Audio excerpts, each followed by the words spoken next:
Over 30 years as a medium, 10 years soul searching to find out all the answers, and now I'm sharing my life's work with everybody. So join me and enjoy the journey. Subscribe, press the notifications, and let's help each other. How many guides are you working with? On my development, I always found that there were 7 guides, and depending on where I was on the journey would depend on who I was working with.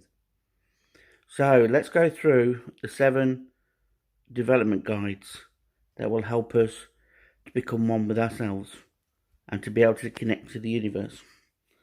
So number 1 is the healer. Because we have to heal ourselves and our body, we come across the healer who's trying to teach us to look after ourselves and how to work the energies and everything. So this is often normally a lady healer that will come through and work with you on your journey. Number 2 is the Red Indian. The Red Indian teaches us about getting connected to the earth and to the energies of the earth and all the history on working with spirit. So he's very good and comes through and shows himself when we are becoming more and more connected to nature and one with ourselves. Okay, the third angel that often comes around is what we know as the philosopher. This person is one of wisdom and knowledge and gives us insights and gives us in such a way that we can work with our journey. So what today insight you have might be changed tomorrow, and so the wisdom will grow as you work with the philosopher. Number 4, Tibetan monk. The Tibetan monk is about the learning, about the sharing, and the two-way experience. He teaches us all about becoming one with ourselves and learning to work with not just people but ourselves and look within, finding our true self, our foundation, and the reason why we're being ignited on a spiritual journey and awaken to our mediumship, and awaken to using the tools and knowledge that come to us. So he's very good for development because he just gives us that understanding and working with the energies. Number 5 is the warrior. Now the warrior rarely comes into place, but he's the person that when we're being of service, when we're working with the angels, he helps us to fight off those that would try and stop us from being who we are, stop us from teaching, stop us from flowing. So he gives us the strength and the character to carry on even when it doesn't seem like it's working, when it doesn't seem our path is right. He will give us the strength and the character to carry on. Some people relate him to Archangel Michael of the angels in his wisdom and his ability to give us courage.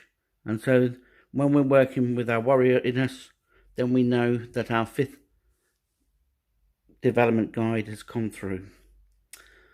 Number 6.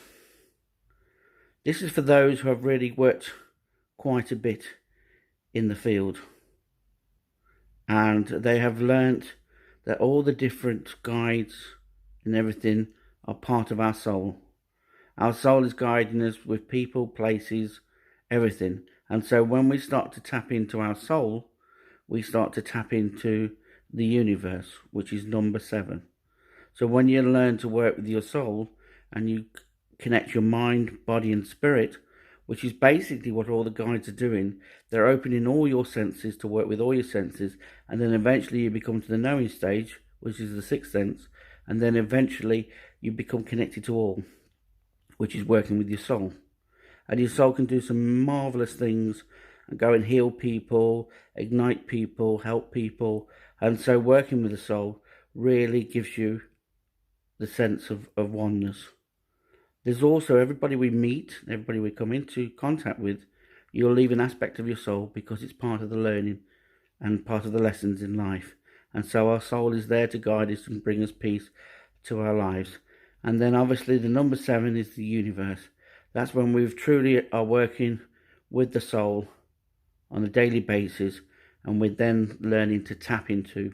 We've prepared our vessel, we've worked on our energies, we've worked on our senses, and now we are tapping into the universe where there's unlimited amount of information, guidance and knowledge. We then just become one with that. We know that everything's for a reason, and that we just need to surrender and allow the flow of this automatic flow from the universe to help us on our journey, to show us the directions. It's then that we truly become one with ourselves and become enlightened beings as we're able to tap into all the information that's possible.